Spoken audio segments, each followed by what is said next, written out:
Kavich here. Guzikowski here. Earl here. Seifert here. Would everybody please take a look at the minutes of March 13th, 2018? And if there's any omissions, corrections, please let us know.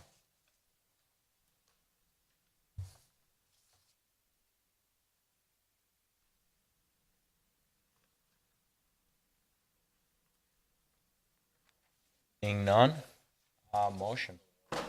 Seifert moves to approve the minutes of March 13, 2018 meeting. Guzikowski will second. Roll call. Hannah, aye. Johnston, aye. Grillo, aye. Lorick, aye. Kavich, aye. Guzikowski, aye. Earl abstains. Seifert, aye. And significant common council actions. Carrie? Council approved the following: a resolution approving a certified survey map for the Wisco Hotel Group for the property at 6440 South 13th Street, and a certified survey map for Dennis and Linda Cunard for the properties at 3404 and 3420 East County Line Road. Mr. Mayor. Thank you, Carrie. Item 5A is public hearing on a proposed sign appeal for the property at 9502 South Howell Avenue submitted by Jesse DeWall, JT Petro, that would allow installation of an internally lit strip on three sides of the fuel canopy. All right, I will take that. I'll read the notice of public hearing for the record. City of Oak Creek, notice of public hearing before the Plan Commission. Public hearing for a sign appeal will be held Tuesday, March 27, 2018 at 6 p.m. at the Oak Creek City Hall Common Council Chambers, 8040 South 6th Street, Oak Creek, Wisconsin, 53154. The appellant is JT Petro, tax key number 907-9027000. Property is located at 9502 South Howell Avenue. The applicant is requesting a variance from the section 17.0706 sub I sub 3, which states that gasoline and or service stations may provide one ground or pole sign displaying the name of the station and the brand and price of gasoline sold. One wall sign per street frontage may also be provided. If granted, the variance would allow JT Petro to install an internally lit stripe on three sides of the fuel canopy. Zoning of the property is B4CU, Highway Business District, conditional use. All interested persons wishing to be heard are invited to be present. Dated the 7th day of March, 2018. Plan Commission, City of Oak Creek, Wisconsin. Signed Mayor Daniel J. Bukowitz, Chairman. This is a public hearing. And anyone who wishes to speak on the matter, please step up to the podium, state your name and address the commission with your concerns. This public hearing is now open. Thank you, Pete. As Pete said, we'll make 3 calls. This will be the first call.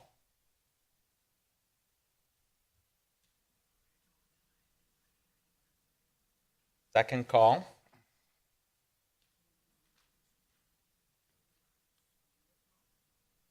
Third and final call of the public hearing.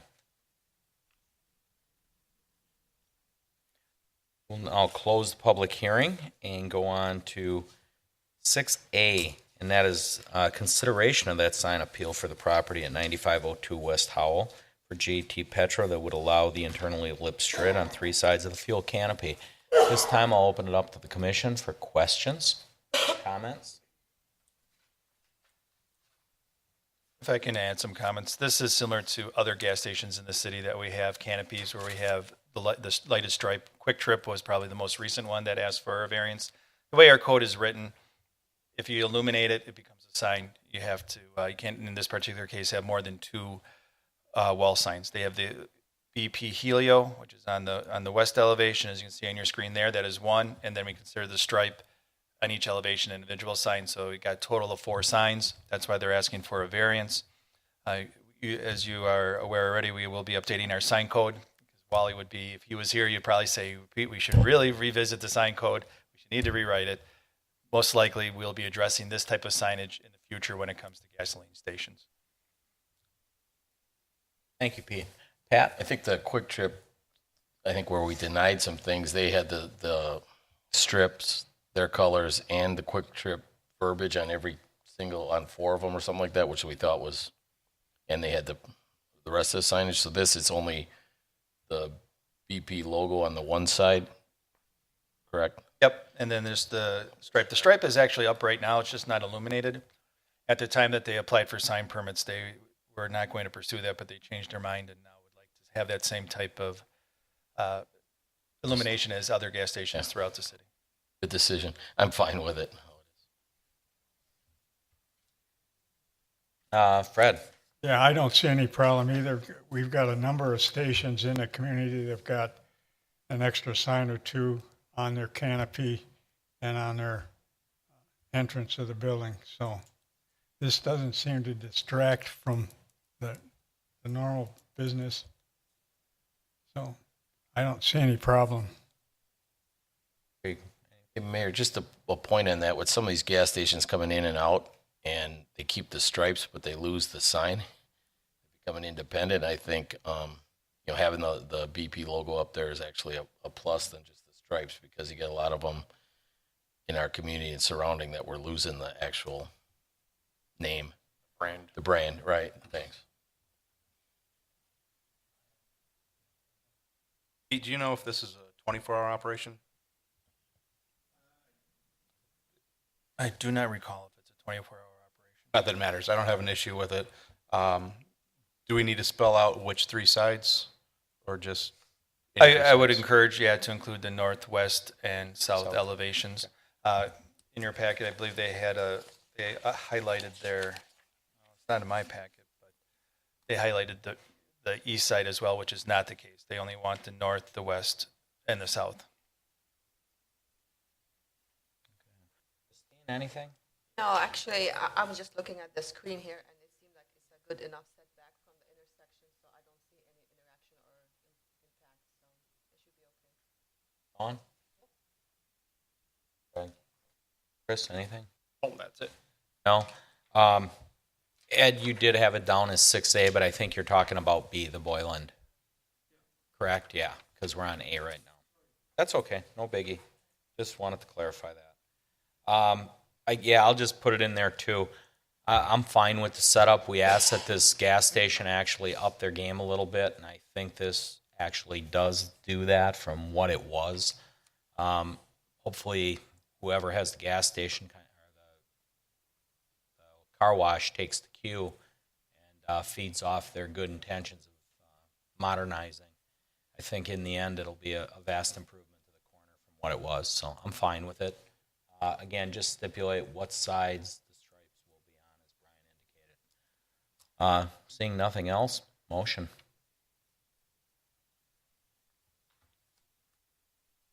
Carl moves that the commission recommends that common council adopts the conditions and restrictions part of the conditional use permit. Oops, Wrong one. I got the wrong one. I'm upside down. Carl Who's it? moves that we approve the sign variance appeal for 9502 South Howell Avenue. Seifert seconds. Good enough. Roll call. Excuse me. Roll call. Anna, aye. Johnston, aye. Lorick, aye. Kavich, aye. Guzekowski, aye. Carl, aye. Seifert, aye. Okay. Good luck to you. Up next, item 6B, consideration of conditions and restrictions for a conditional use permit submitted by Dorian Boylan for Boylan Properties, Oak Creek LLC, for a conditional use permit for automobile sales and service and a car wash on the properties at 7808 and 7018 South 27th Street and 2500 West Rawson. Carrie? The Plan Commissioners will recall that at the last meeting, this was recommended for council approval, so tonight we're here to discuss the conditions and restrictions. So if we go to page 2 of 8, under 2A, this is requiring all sections of the municipal code as amended, including the sections of the overlay districts, and that they're enforced unless otherwise stated in the conditions and restrictions. Under 2F, prior to the approval of site and building plans for the development, the applicant shall prepare and submit a certified survey map combining the properties, the right-of-way for any public street as illustrated on the official map within these properties shall be dedicated, and the public improvements installed unless a variation or exception is granted by the Common Council pursuant to Section 14.180 of the Municipal Code. That requires a little bit of explanation. This is the original requirement in the conditions and restrictions that were previously approved by the Plan Commission. Council did grant an exception to that and did allow them to enter into an agreement to construct a portion of the future road on their property to their property line at the time that the rest of the road would be constructed out to 27th Street. That's something that the council will have to reauthorize. So that's why this condition is still in here. If we turn to page 3 of 8, under section G, the applicant, their heirs, successors, or assigns shall establish an escrow in accordance with city development agreements for the purchase of the 0.4 acre parcel on the corner of 27th Street and Rawson Avenue. The current address and tax key are listed there, at such time as it becomes available for purchase.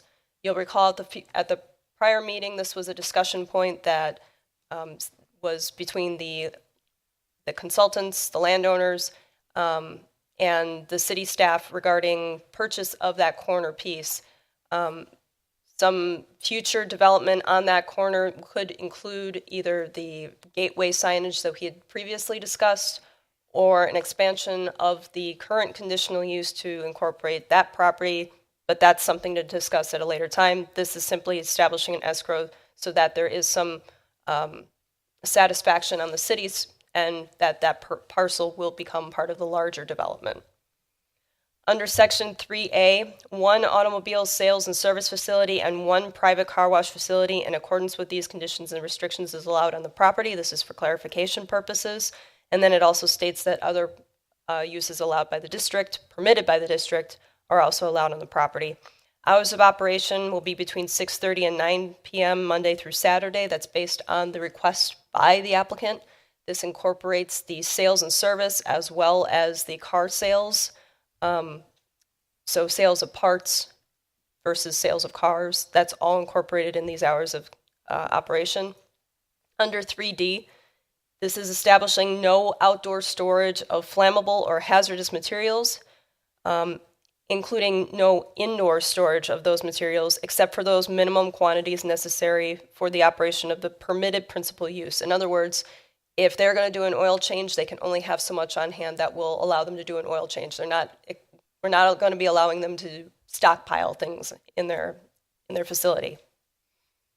And then it's also requiring the materials be stored inside a building or area approved by the Plan Commission and Fire Department. The rest of the conditions and restrictions are pretty much what they were before, requiring parking and access in accordance with code, lighting, setbacks. Time of compliance is still 12 months from the date of approval by the Common Council. And then the acknowledgement and a final signature. The 2 images that are included here are the site plan that we saw earlier. This is conceptual, and then the conceptual building renderings. If there are any questions, I'd be happy to provide some more information. If the Plan Commission is satisfied with these conditions and restrictions as proposed, there is a suggested motion that the Plan Commission recommends that the Common Council adopts the conditions and restrictions as part of the conditional use permit for automobile sales and service and a private car wash facility on the properties at 7008, 7018 South 27th Street, and 2500 West Rawson Avenue after a public hearing. Mr. Mayor. Thank you, Carrie. Ed, would you like to come up and have your say?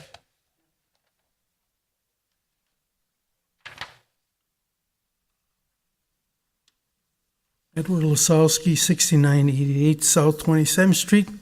I've been a resident of Oak Creek before we were a city. Go way back. Well, maybe you do too, Mr. Berkowitz. Do you? What's that? You go back that far?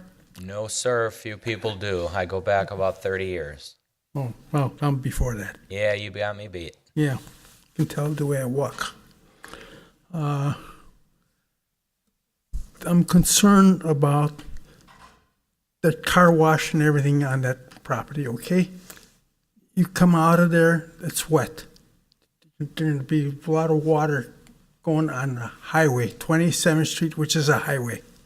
In wintertime, you know what's going to happen. It's going to freeze. It's going to be treacherous. So I suggest that they have another outlet, maybe on Rawson rather than 27th Street. 27th Street is a highway. It's a big thoroughfare. It's just too much traffic there to allow this kind of exit there. Please, I consider that you replan that. Let it go out Rawson Avenue, maybe less traffic over there, and maybe a longer driveway. Okay, please. Okay. Keep in mind, they do have an entrance off Rawson. The know. state has dictated where the driveway will be on the state highway. But also keep in mind, the car wash is for private use, so any cars that are going to be washed will remain on the lot. They're really just washing them off and leaving them on the lot, so they shouldn't be driving onto the highway right out of the car wash with them. At least I would imagine You that. sure? We can confirm that with a representative from the business, but I'm sure not every new car goes out on the highway right after they wash it. It probably goes right back to the parking Well, I'm concerned about that, okay? lot. Okay. Because that'd be very dangerous there, especially in the wintertime. Summertime, a little bit of problem. But it's wintertime, are you kidding? Just drive along, try to get into my driveway even. Okay, please. Gotcha. We got to document it. Okay, You're welcome. okay. Anybody on the commission questions? Looks good. I think we're ready. Pat, you need a few minutes to look it over? Okay, Chris? Just to go off of on the car wash, again, a car wash is for business use. It's not for everybody off the street to go and use it. So I think the concern is heard, but I think that there's really going to be mitigated by it being on the property until it's you're driving off. And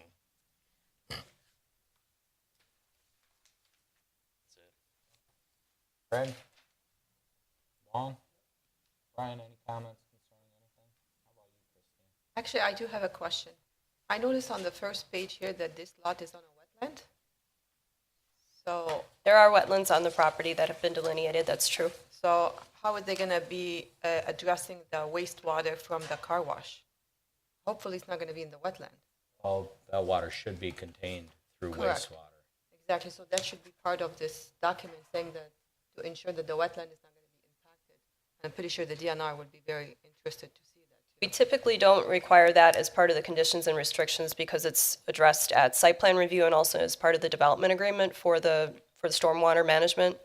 So it does require in kind of a blanket statement in these conditions and restrictions that all applicable sections of the municipal code must be adhered to. So we kind of cover it that way, but to lay it out in this document wouldn't be appropriate. And keep in mind, by code, that water has to be contained and go to a storm sewer. So we wouldn't just dump it out back, so to speak. Anyone else? No? Okay, seeing none. Motion.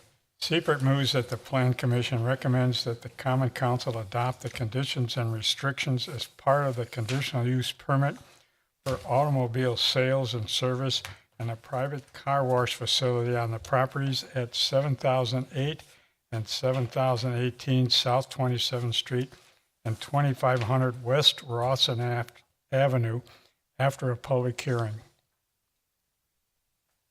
Oracle second. Roll call. Anna, I. Johnston, aye. Brillo, I. Lorick, aye. Gavich, aye. Guzekowski, aye. Burl, aye. Seipert, aye. Great. Okay, moving along. Item 6C is a plan review.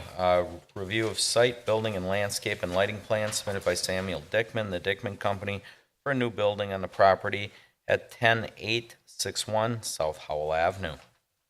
Carrie? Proposal is for an approximately 105,000 square foot industrial building with office space on the property that is at the southern corner of Oakview Business Park, right off of Howell Avenue. Lot building and parking areas all meet dimensional requirements as in the proposed plan that is on the screen.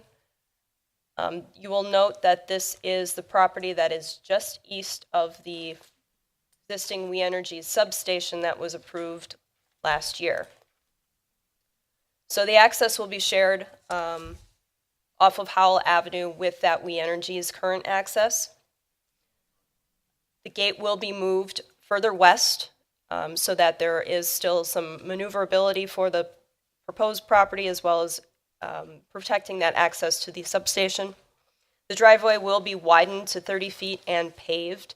There will be necessary approvals from WISDOT for this enhancement here, and those approvals need to be provided to the city prior to submission of building permit applications.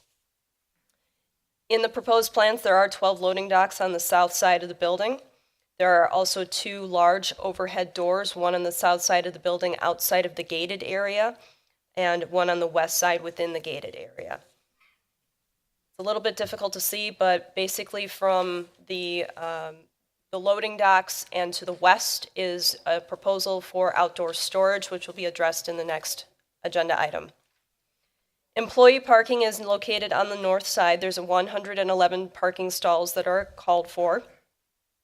7 customer parking stalls will be on the southeast corner of the building, outside of the gated area, for a total of 118 parking stalls on the property. That does not include anything within the gated area for outdoor storage of equipment and trailers and things like that. Requirements for office space within the municipal code: 1 space for every 250 square feet of gross floor area plus 1 stall for every peak employee. Warehousing requires 1 stall for every 5,000 square feet of gross floor area plus 1 stall for every peak shift employee. There are going to be approximately 55 employees on site anticipated at this time. There's 1 shift, 7 a.m. to 6 p.m., 5 days per week. The office space is roughly 16,000 square feet, and the warehouse space is the remaining 89,000 square feet. With this information, that would require a total of 137 parking stalls as opposed to the 118 that are provided. However, because there are only 55 employees that'll be on site for 1 shift, and that's 1 shift for the entire operation, they're not calling for after-hours shifts at all. That would mean that there's more than twice the amount of parking required for the current employee anticipation. Section 170404 authorizes the Plan Commission to make modifications to the required parking, and those criteria for making that modification is in your packet. Moving on to landscaping for this proposal. There is landscaping that's proposed on the north and east sides. There is some landscape areas that there are landscape areas that need to be addressed in these plans prior to approval by the Community Development Director if that Plan Commission recommends approval.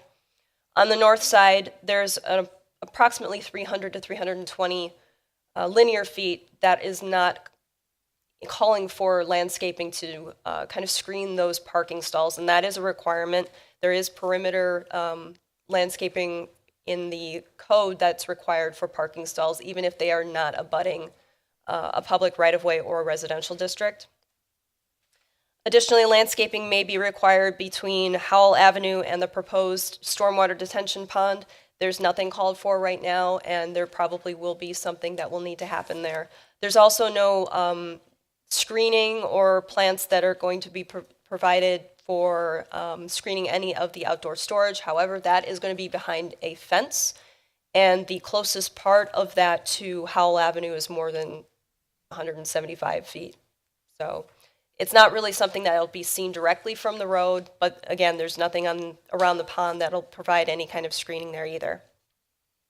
We also need to have details for the height and the color of the fencing and the retaining wall. That's going to be something that'll be coming later on for building permit applications. Moving on to the building itself. This is their anticipated floor plan. You can see that the office space is in the northeast corner. The rest of it is all general warehouse space with the docks on the south. 2 overhead doors again, 1 on the south, 1 on the west.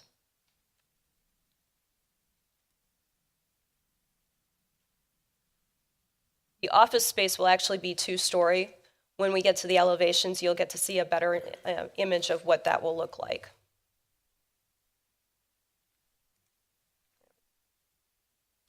This is a proposed rendering for the building itself.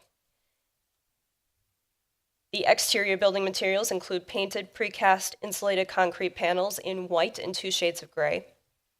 There are going to be tinted windows on the north and east, with spandrel windows proposed above 9 feet on the west. The office, again on the northeast corner, will be distinguished from the rest of the building with the slanted roof element, as you can see on the screen in front of you. There are also extensive windows with decorative metal coping in a dark gray, also kind of an accent color with the precast. And there's also a variation of the color pattern in this itself that distinguishes this corner from the rest of the building. There are parapets that are proposed in the northeast and west. That adds variation to the building roof line. It also provides some screening for the proposed rooftop mechanicals. That's part of the reason the slanted element continues on both the north and the east side for the office portion. The rooftop mechanicals are proposed to be screened completely by that parapet, which is higher than the rest of the parapets. The parapets on the other side of the building are, I think, 2 feet above the main roof line, and this one extends up, I think, an extra 5 feet. And just as a reminder, all ground building rooftop mechanicals, utility boxes, and transformers must be screened. Transformers are not currently located on the site plan or the landscaping plan, but we've seen this in other applications where those things get cited later. We'll just need to make sure that we have those on any updated plans. There is a development challenge for water and sewer with this property, and there have been several conversations amongst city staff, amongst the consultants and the applicants and the surrounding property owners, including Wisp Park and We Energies, to come to a resolution as is stated in your staff report. The laterals ultimately must originate from the Mains and West Oakview Parkway. There was no other way of making this work. They have to go through the city-owned and the Wisp Park-owned properties in order to get to this development parcel. So the solution requires the conveyance of a minimum of 15 feet, a strip of land that goes north-south on the city-owned property, also a part of the Wisp Park-owned property to the east. And this will require a CSM, which also requires wetland delineations because it will have to go through a wetland on those two properties. There may also be an easement or an easement amendment that'll need to be shown on the CSM along with a wetland delineation because unfortunately the wetland delineation for this area is out of date. So they're all those wetland fill permits, any easements, all of that will have to be provided to the city in addition to the other approvals from the state for the access. Staff has been informed that the required negotiations for all of this to happen are in process and nearing conclusion, so hopefully all of that will be resolved prior to any other issues that would arise for building permit applications. We're not anticipating anything else, but these are the things that need to happen. If the Plan Commission feels that this is an appropriate use for this property, and is in agreement with the plans as proposed, there is a suggested motion that the Plan Commission approves the site and building plans submitted by Sam Dickman Jr. of the Dickman Company for the property at 10861 South Oakview Parkway, subject to conditions 1 through 10. Mr. Mayor. Thank you, Carrie. The applicant like to say anything, or should we just go to questions with the commission?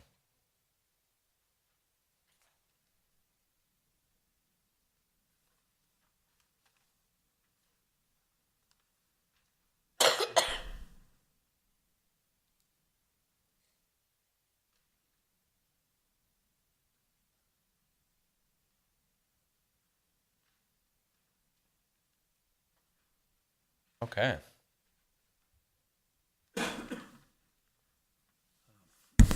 My name is Tony Sagan. I own property across the street. Now, a few years ago, it was supposed to be the gateway to the city. And now, all of a sudden, all we get is big concrete walls standing up against there. And we had this property almost sold. But with the city screwing around so much, but anybody that was trying to build something there, but so many things that they wanted put in there every couple months, it was always changed. And now all of a sudden the city says, you can do whatever you want. Now you go past where they're putting all the buildings up, the people on Oakwood Road, what do they got for a backyard? A 40-foot wall. So what does people from the city have to say? Nothing. I got a little lost in that one. Let me try to pinpoint where are you located? You're on Right across the street. You're on across By the, Right across from the Chewy's, the dog food place. down that way. That's right. Okay. You do realize that was always plotted to be an industrial park once the land swap happens. It wasn't when it first started out. It was supposed to be a county dump. Well, that's years back. After that, it was Afterward it was that, an yes, open yeah. field. But then it was supposed to be subdivisions, and then it was changed into the industrial. But when the land swap occurred, it was clear on the city comprehensive plan that we were But going then to the park turn it into land an is right industrial next to park. that. That's south of that is parkland. And across the street from it is parkland too, so. There is some county land surrounding. You're correct in that. But when they keep telling me it's the gateway to the city, everything is a gateway to the city around here. Well, it is an entrance point to the city there on the south end. But all you got is a big brick wall when you come to the city. Guess it's a little better than a dump, but from the original plan. But okay, does the applicant want to express anything? Not at this time, Sam. Okay, questions, Fred? Yeah, I've got a question. I'm concerned a little about the driveway that goes on to Highway 38, and maybe Commissioner Hanna can answer that. I'm a little concerned about the traffic going north on 38. I've driven that today twice, and if a truck's coming out and they're not fast, there's going to be an accident because there's a curve and a slight hill, and you're right on top of that driveway. And I'm just a little concerned about that driveway or the exit off of that property. I think it's got to be looked at, and the state probably may have a comment. I'll pass it on to my cohort on the end. Okay, to answer your question, I see on one of the pages here, I don't know what is the page number, there is like a truck turning movement with the red here, going through the site. I don't know if you can bring it up on the screen or not, but it will show you how the trucks will be able to turn if you look on your screen. Into that, I agree with you. I had the same concern. I was just talking to Brian. I'm like, why can't they access from Oakwood, not from Highway 38? That would be the better alternative, in my opinion, just because they already have a huge access there and they can maybe share the access driveway. So that's a possibility too, especially the median on Howell is not designed for that. So I agree with you. I don't think that's a good alternative. That design should be looked at in another way. Thank you.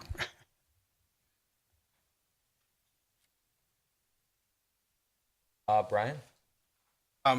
Just some of the history, the location there is restricted by the DOT. That is where, I believe there's an old farmhouse was there. That's the access point for the substation. It's been the access point for ATC coming through there. In the future, hopefully in my lifetime, there have been discussions about 4 lanes on Howell Avenue continuing on south through that, but there's no plans for that at this point. That would definitely help the situation, but it's, for the time being, this is what we have to work with. They're not able to access up through to Oakwood, up into the business parks with any road width at this time. Anybody else? Pat, anything? Chris? I just have a question regarding I know that you said that there was no details on the fencing, and I know we're going to talk about outdoor storage next. Does the applicant know what type of fencing, even though it wasn't submitted yet? The plans call for chain link. We don't have any height details or if it's going to be screened, if it's going to be the traditional metal chain link or if it's going to be coated. So those are the kind of details that we're looking for. They can go up to a maximum height of 10 feet for security fences. Adam Anderson, architect with Bryan Design Group, 3885 North Brookfield Road. It would be a 6-foot-high black vinyl wrap chain link fence. Excuse me, is there going to be any type of shrubs or any trees or anything along the south side of that fence to help break it a little bit so you just don't have a black wall. You know, you're coming into the city and that's the first impression you're going to look at. You're going to have to see some decorative shrub or something to kind of help blend in with the surrounding area. Yeah, we were working with staff to relay out Okay. So I can sort of answer that question, Fred.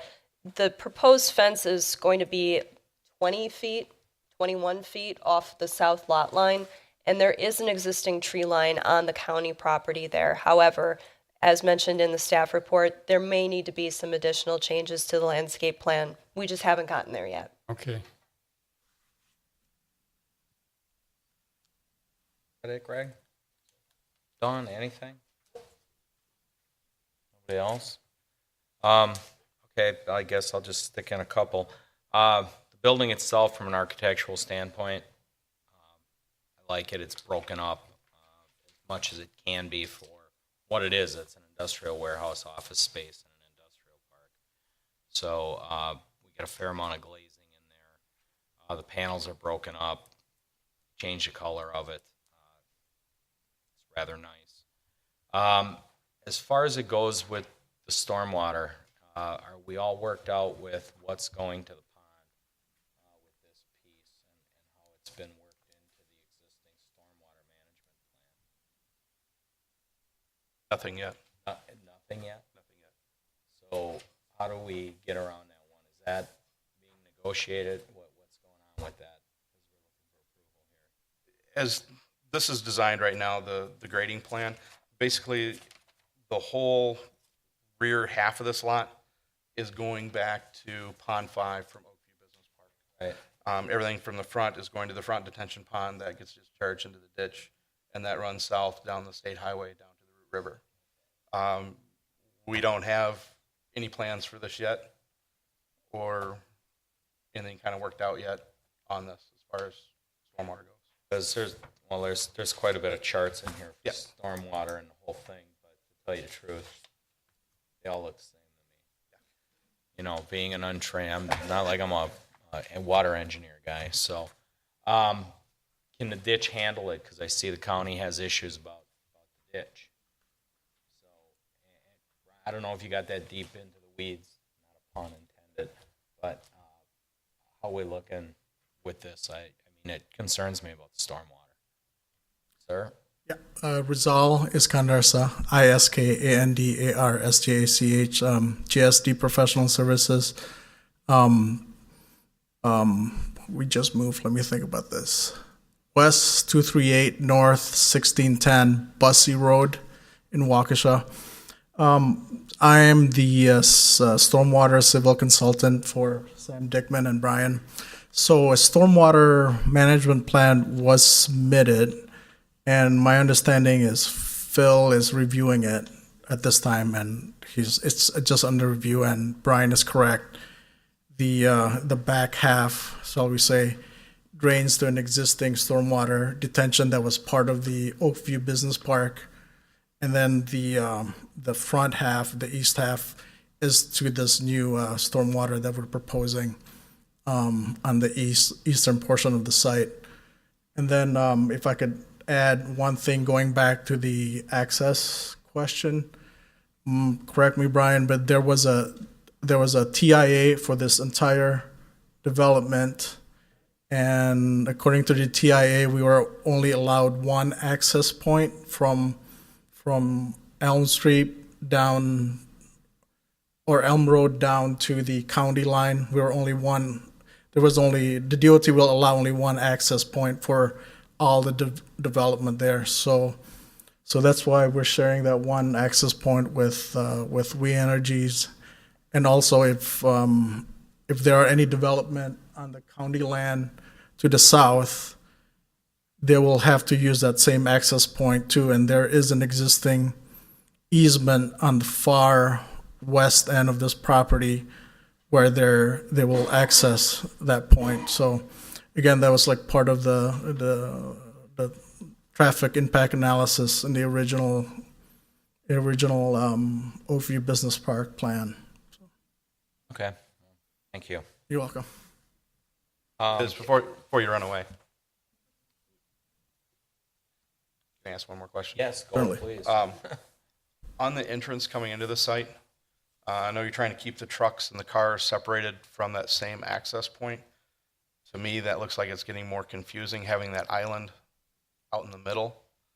Was there a significant reason for that, or just trying to keep cars and trucks separated? Oh, once we get into the site? Yes. Yeah, that was the purpose, is so that the car will come in, remains on the northern portion more or less, and then the truck will continue south. So I don't know if they'll have a lot of visitors coming in there, trying to get in and out, to see somebody going the wrong way. And yeah, that's something we can, that's just an internal island to keep separate cars and trucks.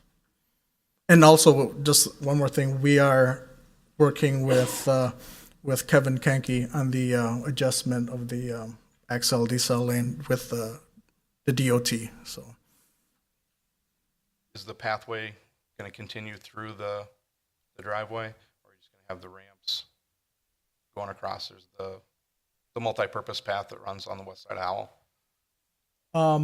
right now we are going to have a ramp, and we're still going to go through maybe some striping because we'll need to have revise that.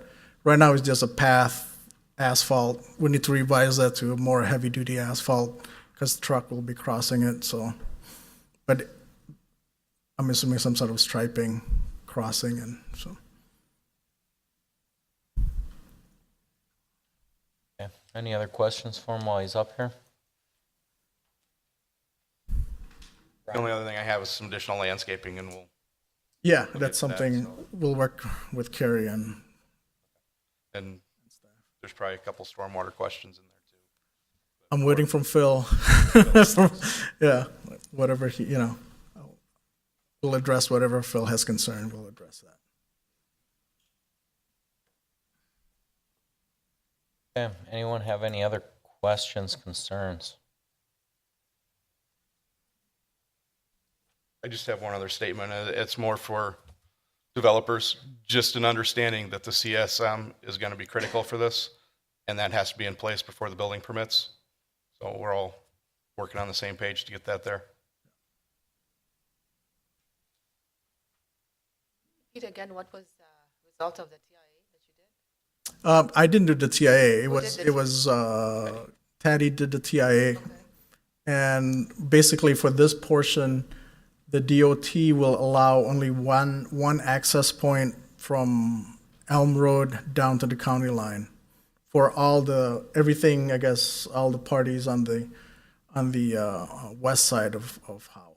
So And did you tell them that you're going to be having heavy truck delivery and employees and all of that? yeah, that was included that this portion was going to be part of the business park. So. That was shared with them, the truck turning movement, everything was shared? Actually, the TIA did not require XL or decel lane. Did not require that, but we decided to add it just because for safety reason. So, because the original plan when it was just We Energies there, we had a permit just for We Energies purpose, and that didn't require XL or decel lane, even though there will be bigger trucks coming into the We Energies substation. So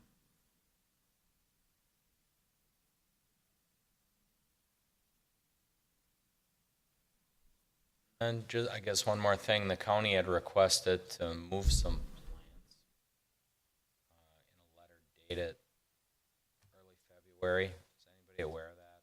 I mean, have we had correspondence with the county? We haven't had correspondence with the county. There was a response from the consultants. Did you provide that to the county? no, I did not. I Okay, think we can provide that forwarded letter to you. back to the county, but as far as city staff is concerned, we have not done anything with that, no. Okay. It was more for informational purposes for the consultants, for the applicants, and for the plan commission ultimately. Okay, I guess I would encourage cooperation with the county if they want to transplant some plants to other areas of parkland to preserve whatever they're looking to do. Just as a neighborly thing to do, I guess. I trust all the conditions and restrictions are in here, and I see it all goes back to the Department of Community Development to decide on the chain link fence, the trash container, receptacles, and fencing. Those kinds of things are minor details that we expect to be provided later on. I mean, they've called for a chain link fence, just the minor details for that. We've already gotten that at the meeting tonight. As far as the retaining wall is concerned, if it's over, I think it's 4 feet in height, it has to be engineered. So we would have to address that whenever the plans are done. But those retaining wall, if I remember correctly, is by others. So that may not have actually been designed as of yet. But those are things that we are going to need, and those are considered minor. Just like the landscaping, that'll come back to community development unless the Plan Commission wishes it to come back for your approval. A lot of these are changes to the plans that are going to be required based on code requirements, based on what the Plan Commission decides tonight. Okay, great. Is everybody clear with that? As far as Fred, you asked about the fence and maybe the landscaping, that would go back to DCD.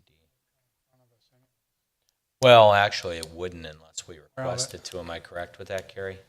Our standard condition has always been, unless the Plan Commission wishes for the landscape plan to come back before them, we defer to community development. It's something that the Plan Commission has done in the past that we feel confident just recommending it over and over again. However, if the Plan Commission does have a concern about a landscape plan, you always have the authority to make sure that it comes back before this board.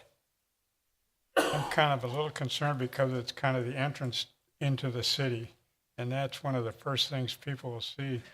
And I think sometimes the commission should see some of those plans. If you wish for it to come back to the Plan Commission, you can certainly incorporate that into the recommended motion and conditions. Everybody understand that in the conditions? Okay. All right. Any last comments or questions? Not, we'll call for a motion. So if I can actually help out with that landscape requirement, that the landscape plan is revised to incorporate required vegetation per code and is brought back to the Plan Commission for final approval prior to the submission of building permits.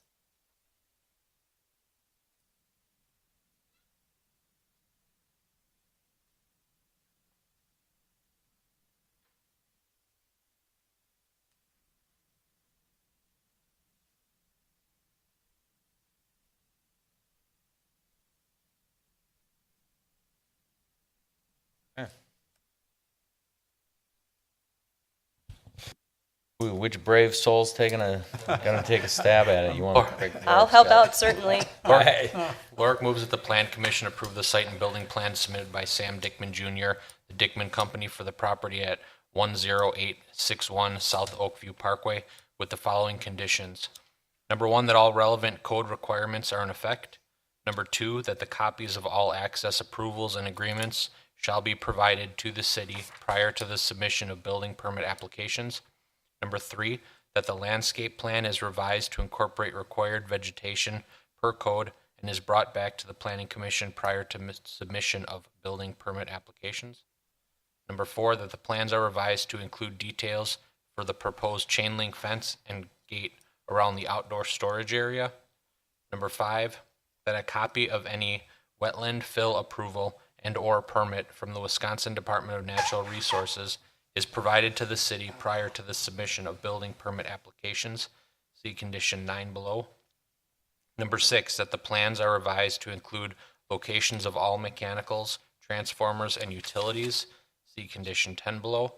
Number 7, that all mechanical equipment, transformers, and utility boxes, ground, building, and rooftop are screened from view.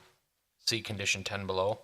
Number 8, that the plans are revised to include details for any trash receptacles and the retaining wall. See condition 10 below. Number 9, that a certified survey map, CSM, conveying the required 15-foot wide strip of land from the city-owned property and/or the required land on the adjacent West Park property for the water and sanitary sewer laterals is submitted for review and approval through the city process prior to the submission of building permit applications. This CSM shall include a current and effective wetland delineation and all required easement agreements. Copies of all approvals, permits, and agreements shall be submitted to the city prior to the issuance of building permit applications. And number 10, that all revised plans, site building, landscaping, etc., are submitted in digital format for review and approval by the Department of Community Development prior to the submission of building permit applications. Carl seconds. Roll call. Anna, I. Johnson, aye. Lorik, aye. David, aye. Kuzikowski, aye. Carl, aye. Seifert, aye. Okay. Let's move on to. Yeah, I think you got the landscape in there. Condition 3. Item 6D is conditional use permit requested by Samuel Dickman, the Dickman Company, for a conditional use permit for outside storage at the property at 10861 South Howell, the property we just discussed. Carrie. As with the plans that we just reviewed, there is a request for outdoor storage within that gated and fenced area that is to the west and south of the building. The request is specifically for outdoor storage of materials, vehicles, and equipment. Per the submitted plan, they are requesting approximately 4.2 acres of the 15.8 acre parcel to incorporate outdoor storage areas. Outdoor storage areas would be for tent products, event rental equipment, propane and portable diesel fuel tanks, portable generators, forklifts, which are referred to as heavy equipment, shipping containers, and trailers. There would be a tent on the north side within the fenced area that would cover flooring material, and occasionally there would be a tent that would be erected in the middle of this outdoor storage area to inspect prior to delivery and/or upon receipt from an event. The shipping containers would be on that west side of the building. They will not be permitted to be stacked. So these are going to be 6 shipping containers that are single and only on the west side, not stacked. Propane tanks, there will be 20 of them stored outside. Each will hold 5 gallons. Those are the things that are going to be used by forklifts and grills at events. In addition, there will be diesel tanks, 8 of them, that are stored within this area. Each of those holds 100 gallons, and those are used for generators at events. All told, there would be about 900 gallons of fuel tanks stored in this outdoor storage area. The relatively small amount of fuel storage on the property does not require an additional conditional use approval, because we require 5,000 gallons or more to have a specific approval, so this would still be within that realm. However, they still need to comply with all applicable fire department codes and requirements for fuel storage and security. So those plans do need to go to the fire department for their final approval. As of yet, those are still being put together. Parking for trailers, tractors, and forklifts are also going to be behind the fence. You can see where the trailers will be stored on the south side by the docks, along with the trucks. Forklifts are going to be kind of on that west side, southwest corner. There's a couple of extra parking stalls on the south for some of this equipment as well. These are all separated from employee and customer parking lots as required by code. They are anticipating daily delivery traffic of up to 25 trucks. As will be in the drafted conditions and restrictions, should this move forward at the next meeting, the prohibited materials would be those unrelated to the business or outside of the designated fenced area, and items including but not limited to boats, personal vehicles, and recreational vehicles. So that'll all be spelled out in the proposed conditions and restrictions. What we're trying to get at here is you can store things outside that are related to the business, but we don't want this to be turned into some kind of self-storage facility.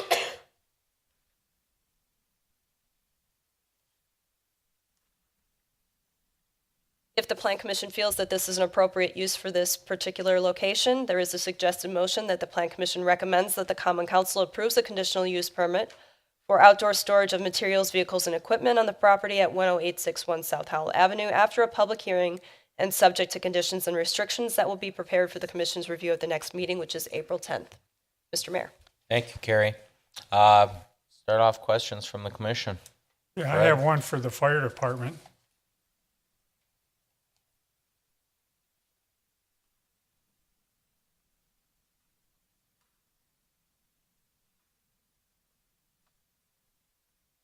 Mike Kresick, Fire Department.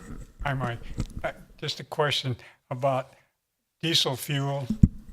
Do we have to have that contained somewhat in case there's a spill or some leakage? It depends on the quantity and the storage that you're going to be using on that site. I haven't seen the plans yet for what their outside use and their plan for the fuel storage is. So certainly when that comes into play, we'll evaluate that against standard codes and determine what would be needed. I'm just a little concerned that if you do have a leak, you don't want it to kind of run all over. You'd like to have some type of means of containing it. Sure, absolutely. And they've got various things they can do, berming it up, storage areas around whatever gallonage they intend to store on site. So there'll be options available to them, but I really hate to comment until I see the exact plans and the exact quantities they're interested in. Thanks, Mike. Sure. Anyone else? Pat? Chris? Greg? Dawn? I do have one question. My question is about safety. So this is an outdoor storage, correct? So what type of safety measures do they have to kind of like not have an open hay come and take this? Because it may be an attraction to inadequate, or you know what I mean. Sure. The entire area is going to be surrounded by 6-foot fence, and there's going to be a gate on the south side. So the gate will be a controlled access point. So unless anybody has, that kind of access to the gate, be it key or remote, whatever it is, you would have to be physical in order to get into the site. In other words, you'd have to climb and jump the fence. Whether or not there's going to be a razor wire on top, I've not been informed of that. I know razor wire is not aesthetically pleasing and not what people want to see from outside, but any little kid can just jump in that fence and get inside. And that's what my concern would be. There is an option. They can put that on there. My assumption, and the applicant can correct me, is that there would be security cameras. I'm not sure. This is an existing business in the city, and they're relocating. I'm not sure if they have security cameras at their current location, but those would be some things that they could do. But that's for them to make a determination about.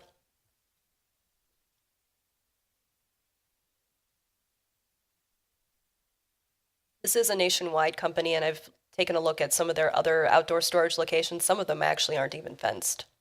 Well, they are fenced, but they don't have razor wire or anything. You can see into them. So this would be something that they would have security measures for. It's just a matter of what they choose to do. Exactly, and I understand. The reason why I'm asking this question, I just don't want it to be, especially if it is more on the south area of the entrance of Oak Creek, that it will be appealing for people with the wrong mind to come in and start coming to our community and start having wrong decisions. So that's why I'm asking what safety measures from outside that we want to portray that, hey, we're not welcome that kind of behavior. So that's why I'm asking this question. And I would agree with you. I would agree that any kind of screening would also provide some protective measures so that it's not entirely obvious from somebody coming, north or south on Howell Avenue that this is an area where outdoor storage is present. So the more landscaping, kind of a buffer that we can provide, the better, I think. But again, those are options available to the applicant. We can work with them on that. Yes, and that's what I would strongly recommend. We don't want it to be obvious from outside. Right. Anyone else? I do have a question. Carrie, somewhere in there you mentioned they're going to have a tent up, and I interpreted it as that covered storage for the flooring material. Is that going to be a permanent tent up back there? That I took to be more of a permanent area, yes. And the other temporary part would be whenever they receive or they're going to ship out a tent for use. I get that, setting up the tent, making sure it's clean, and they got to service the tent. Yes, I believe that covered storage area is a permanent. I'm not really happy with a permanent tent in the back storage yard.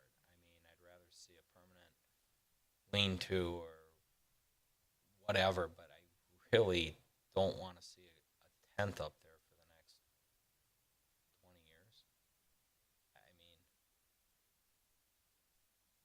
the applicant here to kind of straighten me out on this one? Am I wrong? Sam, can you? They're not here. Yeah, yeah, it's a tent company. No, it's covering probably stages and chair rentals or. I don't think we do that for most other No, outside I storage. don't So I see. mean, I could see if it was a display purpose that Yeah. for some reason to see or with their merchandise, but I don't think we'd have somebody else with outdoor storage that we'd approve a tent. Or that I recall. Especially long term. I mean, Right, I got a long-term. temporary use permit. We put up a tent, but I mean, that's not our style in the city to allow a permanent tent up there for storage because we'd have plenty of homeowners that would opt to put up a tent to house a number of Yeah, things. and so. Mayor, good catch, but I just thought it had something to do with their product. Well, display, she so- said at times they'll put one up when it's going out or coming in, but I caught it in there that it was going to cover whatever material. And I just took it as that covered storage on the north end. We can request additional information to make that clear. Yeah, I would like that specified in the conditions and restrictions spelled out because, you know, and it's quite a different application, but if you remember, there was a deck that went onto a business for outdoor dining. And the engineering standards for that temporary deck to be up for like 3 months was unbelievable what had to be done, and now all of a sudden we're going to allow a tent in perpetuity to stand. I don't get it. Makes sense. So, and I don't mean that it's kind of a bad comparison, but again, I don't think we should have a tent just hanging out there covering their stuff. And I know it's the easy solution for the business, but I don't think it's a good long-term solution. If that's truly a plan, and unfortunately, they're not here to straighten it out. So. Understood. How do we incorporate that into the approval, Carrie? Well, this is for the approval of the use. Conditions and restrictions, if approved or recommended for approval, would come back in 2 weeks. That would give us enough time to inquire as to what that covered storage area is and kind of craft something for the Plan Commission to react to as far as what we would allow in those conditions and restrictions. I'd appreciate that. Again, I don't mean to hold them up or anything. I just want to try to get as much correct as we can the first time around.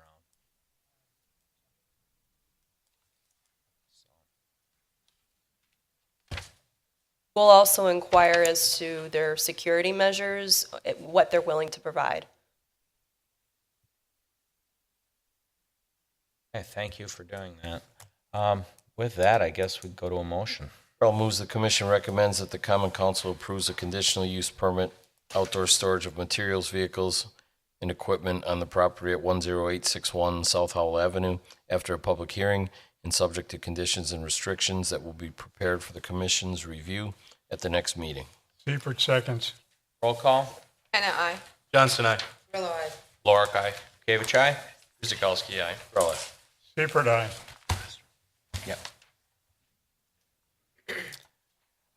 Brings us to item 6E, and that's a final plat review for a subdivision plat submitted by Michael Carrick, MKS-EP LLC for a proposed Carrollville Crossing Addition Number 1 subdivision located at 8781 South Fifth Avenue. Carrie? This is a final subdivision plat review. We don't get many of these. Plan Commission reviewed this, I think, in 2016, if memory serves, possibly 2017. This is an 8-lot, single-family residential subdivision that is proposed. It is an addition to the existing Carrollville Crossings subdivision. There will be 2 outlots in addition to the 8 residential lots. They're existing, they will remain. Outlot number 1, which is on the south, will remain reserved for park purposes. There is also a tree preservation easement on there. Staff has noted that there are no changes to the tree preservation easement, but there's also no written easement agreement for those areas. So we do need to have a written agreement, and that needs to be coordinated with the city and recorded so that everybody is aware of what you can and can't do in those areas. Outlot 2 has the existing stormwater management infrastructure for the subdivision, and there are no changes to that. That will incorporate these extra 8 lots. And we did get notification from the engineering department that the final lift of asphalt has not been installed prior to this meeting. However, we are recommending as a condition of approval an escrow be established to cover that final lift until it has been installed and certified as by the engineering department. So there is a suggested motion that the Plan Commission recommends to the Common Council that the final plat for Carrollville Crossings Edition Number 1 submitted by Michael Carrick, MKSEP LLC, be approved, subject to conditions 1 through 3. Mr. Mayor. Thank you, Carrie. Applicant, you want to state anything beforehand, or just want to let us go? Okay. We'll open it up for questions. Commissioner Hannah? Johnston? Don? Greg? Nothing? Chris? Pat? All right, Fred, it's up to you. I'm just interested in that outlot number 5. Is that going to be developed at some time, or is that going to stay the same? You're talking about the outlet for the public park purposes? That's Right, what, the that's what west. 5 is? Yep. Yeah. I don't want to speak for Mike. As far as we know, there's no immediate plan for that to be developed with a park. However, Mr. Carrick? It's the park and tree preservation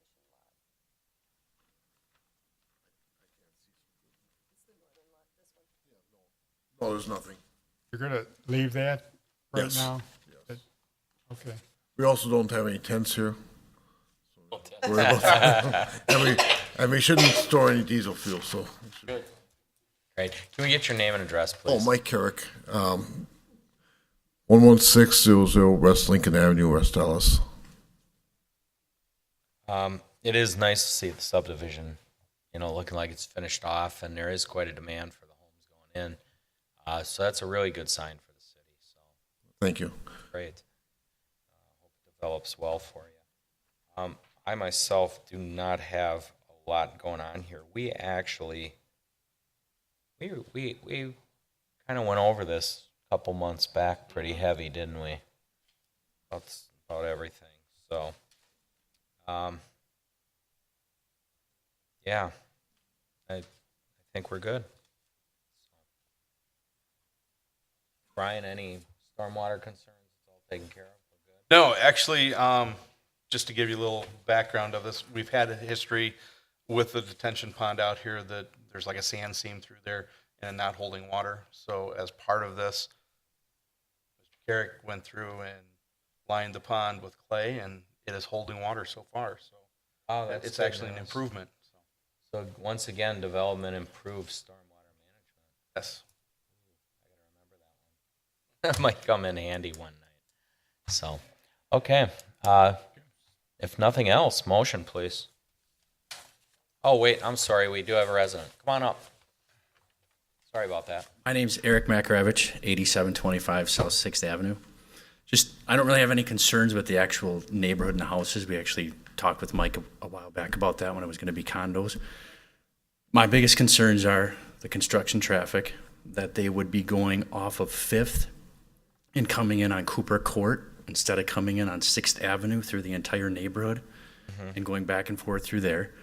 Once the houses are up, I'd really love if the city could put a stop sign on the corner of that Cooper Court and 6th Avenue right there, because now you're going to have cars parked on the street, and there's no, right now when you come in, if you come off of Cooper Court, that road goes all the way through on 6th Avenue to Carrollville, and it is literally, it's like a speedway through there. So, and then the other one would be, when we all built our homes, it seems to be like these are bigger lots, but we all had restrictions in that Carrollville crossing on what we could build, how we had to build it, where our garages were. I just want to know if those same restrictions are going to be in place to keep the integrity of the neighborhood. Excellent questions. We'll let Mr. Carrick talk about the restrictions and conditions. As far as the stop sign goes, I was on traffic and safety years ago. I'm a firm believer if the neighborhood wants it, give it to them. I know our traffic engineers always say people don't stop and the whole deal, and I get it, but again, it's if it saves one life, it's worth the stop sign. So I'm all for that. Not exactly sure how we go about that on the roads. We could always take it up with traffic and safety. Yeah, and if you guys do, I would recommend it be on 6th Avenue where you have to stop on 6th, not on Cooper Court. But you know what? Because Cooper Court, you're already slowing down to make the turn either way. And what I'd really appreciate is when the time comes, the road's in now, right? Correct. We could contact your alderman and you go to traffic and safety and you'd actually be the petitioner for it because it sounds like you know it better than anybody. So, It's the first time I've known anything better than anybody. so and we could go that route. All right, thank you. Brian, any opinions on that one? You want to speak for Matt? Engineering has a little different philosophy with it, and the traffic and safety side of it for the stop sign. My initial guess is on this, it's not warranted for a stop sign. It's a T intersection, and stop signs are not used to control speed per the manual for traffic control devices. So I highly doubt it's warranted for it. And difference from the mayor, just because we want it, it's not a good idea to put them out there. You get a false sense of security, and the kid thinks they're going to stop, and everybody's just blowing through the stop sign. We have a big problem in this city with people just blowing through stop signs. I'd still make a shot for it, though. That's me. We'll agree to disagree on that one. Anybody else? Okay. Motion.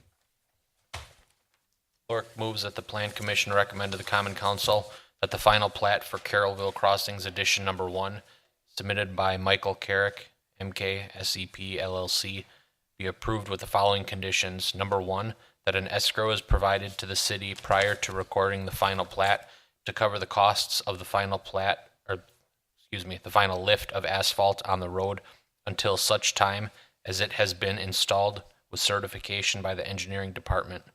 Details for this escrow should be coordinated with Assistant City Engineer Brian Johnston. Number 2, that a written agreement for the tree preservation easement is coordinated with the city and recorded with the final plat. And number 3, that any technical corrections, including but not limited to spelling errors, minor coordinate geometry corrections, and corrections required for compliance with the municipal code and Wisconsin statutes are made prior to recording. Carl seconds. Roll call. Hannah, aye. Johnston, aye. Lorick, aye. Kavich, aye. Kuzikowski. Crowley. Seifert, aye. And just one comment on that last item. I just want to compliment engineering for in the conditions and restrictions for putting that escrow on the final lift of the asphalt. In subdivisions over the past 10 years, we did have some that we didn't have that in the past, and it became a necessity to put it in. So good job for engineering. Failed to mention that. What's that? Oh, I'm sorry. I think we addressed. Mike, could you comment on, we did not answer his question. I apologize for that. Thanks for calling me back. He wanted to know about the standards of the homes. Yeah, because- the restrictions will be basically the same as far as size and everything.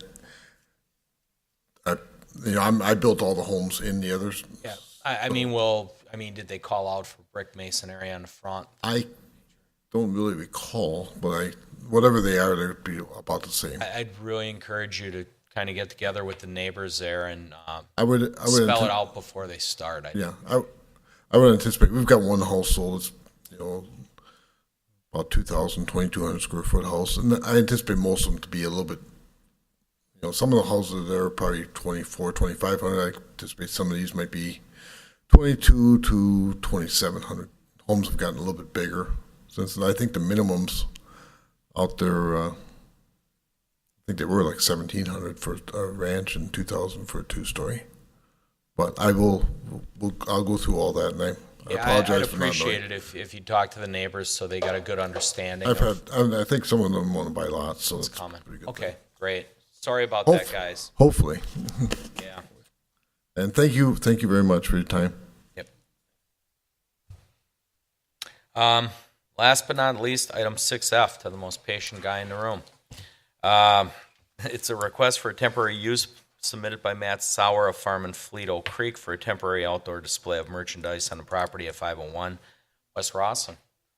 Pete? All right, that's me. As you indicated, the applicant is requesting a temporary use permit to display 12 trailers in the west parking lot across from the Automotive Center bay doors on 6th Avenue. Included in your packet are 2 site plans. This one's from last year, where the highlighted areas is where 8 trailers were allowed last year to be displayed over the summer all the way through October of 2017. The applicant, I think he photocopied it. The highlight didn't go through, and it looked like he was proposing to put it on the grass. That is not the case. It is in the parking lot. Just wanted to clarify that for the commission. The applicant is looking for 12 trailers to display instead of what was approved in previous years in 2010, 13, 16, and 17, from 8 to 12. And the purpose for that is they offer 12 different types of trailers. They would like to be able to display each one of them for their customers.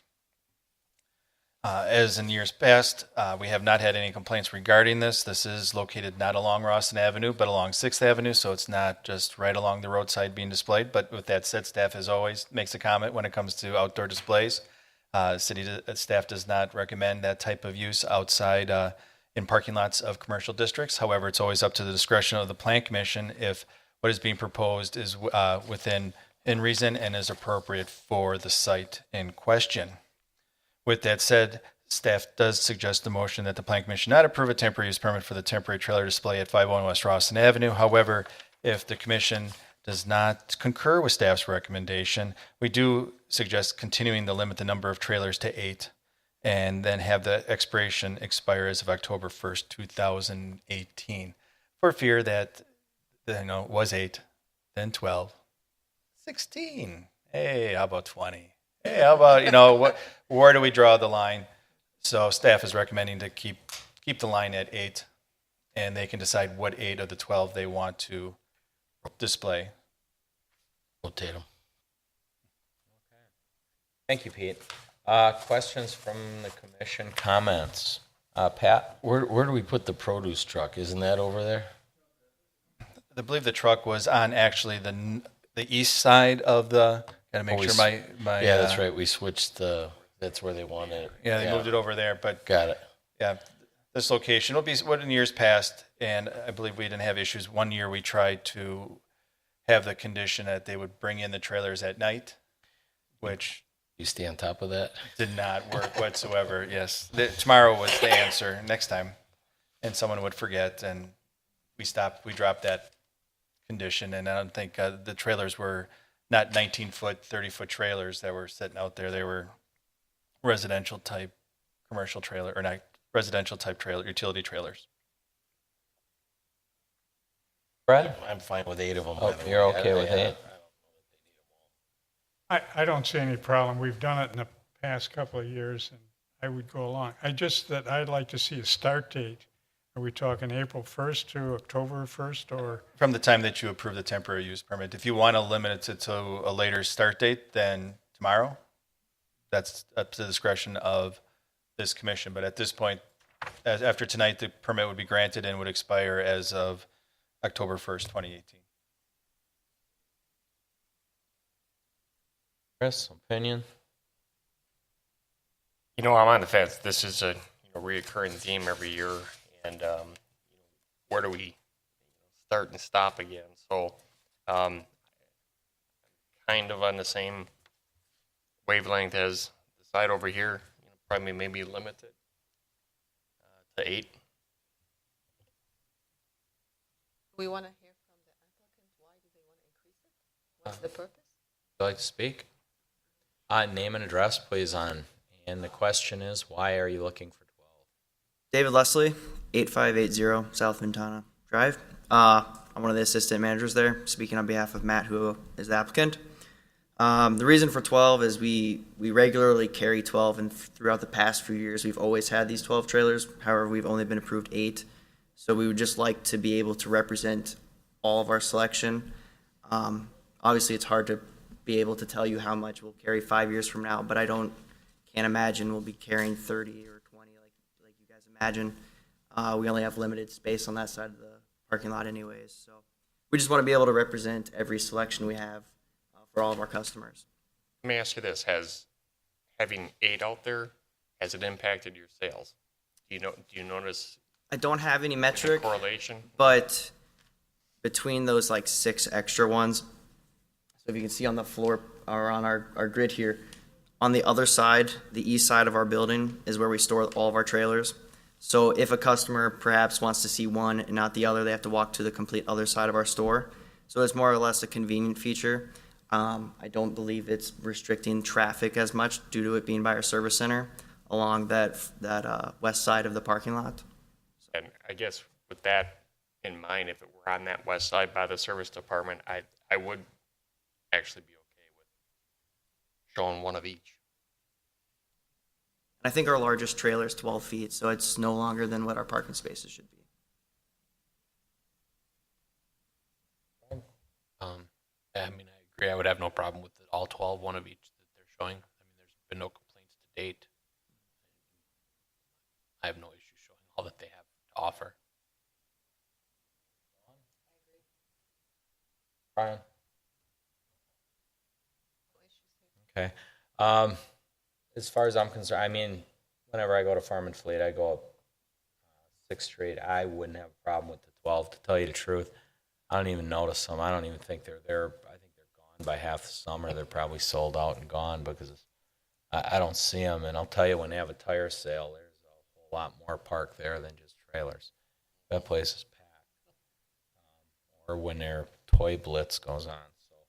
So I don't have a problem with the 12, so whatever the commission feels. But, and I never really like to overrule staff. I know it makes it tough on Pete, but I guess because they have ample parking, I'm not so much worried about it here. But I would encourage everybody to put a max on it so every year it doesn't grow. That's all. 12 is significant, I'd say. So with that, I could wordsmith a motion for you if you like. and I think that's appropriate, seeing as Pete has to live by these words. That the Plan Commission approve a temporary use permit for the temporary display of 12 trailers at 501 West Rawson Avenue, located as presented, to expire on October 1st, 2018. Start date of, are You you wanna- okay with tomorrow, Fred? No problem. I just thought, sometimes you'd like to at least have a start date, Yeah, no, I don't disagree with you, but I mean, it can be tomorrow, it can be, Discretion of the commission. April 1st. April 1st, you want to go? Sure. As so move. No. Guzekowski makes the motion. As stated. Seconded. Second by Correll. Hang on.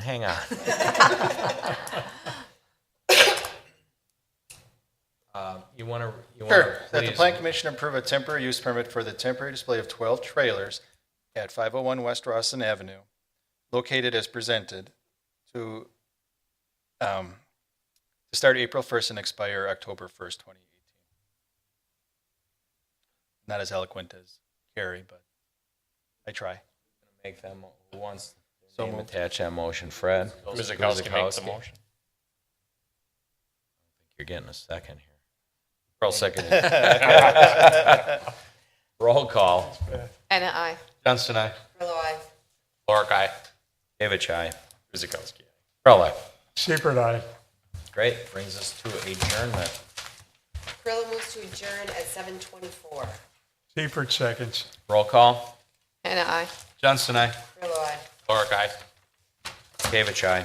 Guzekowski. Perla. Seibert, aye. As usual, I'd like to extend our thanks to the staff. Wonderful job preparing for this, our IT guy, and more importantly, last weekend to our Celebrations Commission, who put on a fabulous event right here at Town Square. Probably had close to 1,500 to 2,000 people visiting for the egg hunt. Very successful. The weather cooperated. It looked cold, but it all worked out. By the looks of it, everybody enjoyed themselves, so kudos to them. Thanks for the fire department for coming out. 10,000 eggs were distributed out there. So hopefully all the kids found an egg or two out there. So again, thank you for tuning in. Please get out there, discover, and celebrate Oak Creek. Thank you.